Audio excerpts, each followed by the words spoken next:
She got a bleach blonde, bad little butch body. She got a bleach blonde, bad little butch body. Joining us now is the winner of the week, Representative Jasmine Crockett of Texas. Let me ask you this, because a lot of people listen to that and they said this lady clearly had a plan ready. When did you think of this? Did it just pop into your head because you just were, the letter of the day was B? What's happening? Do you know what we're here for? You know we're here about AG. I don't think you know what you're here for. Well, you the one talking about. I think your fake eyelashes are messing up. No, ain't nothing. Hold on. Listen.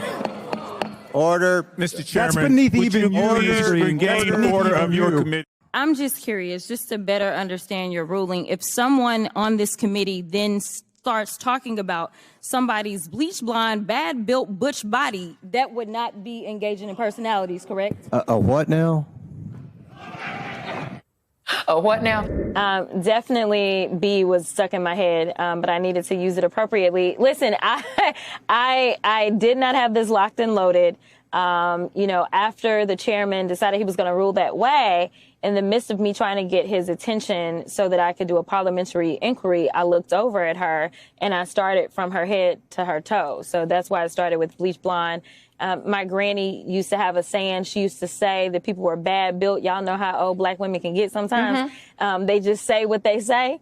And so that was kind of an ode to my granny. And then obviously, it went viral. I mean, the thing is, it definitely had black grandma vibes, which is why I think you're so young to have that black grandma. But the thing I think the reason it resonated, honestly, to be serious, is that Marjorie Taylor Greene is a bully. She is not a legislator. She has not created anything, and she has not created anything positive in Congress other than bullying people. And she started out bullying you in a way that was clearly racialized, talking about your lashes. I read that as a racialized attack. And she's been doing this. She did it to AOC. She's done it to so many, and AOC did come to your defense.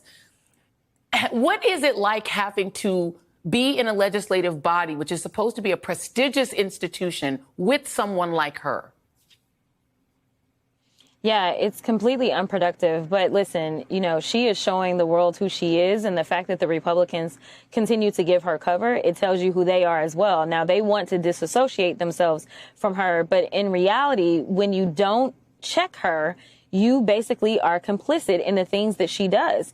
And it's my understanding she's the 5th highest fundraising person, and the 4 that are higher than her are all members of leadership. So I don't know if she shares her money because that's what we're supposed to do or not. But I think that for some of them, they say, you know what, we're able to get some money and we're also able to keep Trump off our backs. So they just let it go.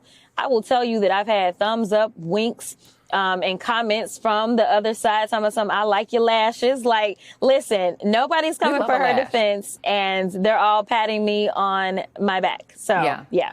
Let me play another moment that went viral for you, and this one was very poignant. Take a look.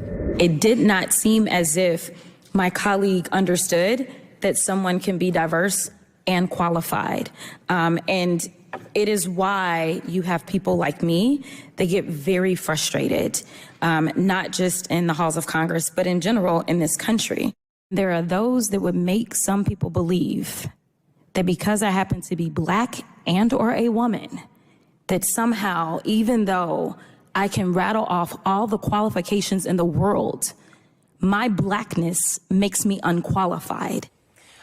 I think one of the reasons that you have become so beloved by so many people, even if they're not political, is that you use your platform to do things like that. It's not just the funny viral moments of you taking down a bully. It's you really seeing black women who are in public spaces and who are facing what you're facing, all the accomplishments being thrown away. But you also went viral this week for pointing out that SNAP benefits, most of those go to rural communities, not black people. Like, you're using your platform very well. What is your purpose and what do you want to accomplish? What do you want to be your big accomplishment? I want people to truly feel like they're represented. We're supposed to live in a representative government. For far too long, representative government in this country has meant old white men. And there are so many people that felt like their stories, their experiences, that they were left out of the conversation. And I don't believe that I get to the privilege of sitting at this table and not amplifying the struggles that we're experiencing. Yeah. And the reality is that I sit in Congress, yet for whatever reason, I experience these as well. It doesn't doesn't matter what level you attain. Sometimes there are those that are always going to pretend as if you are lesser than simply because you are a woman or that you are a person of color.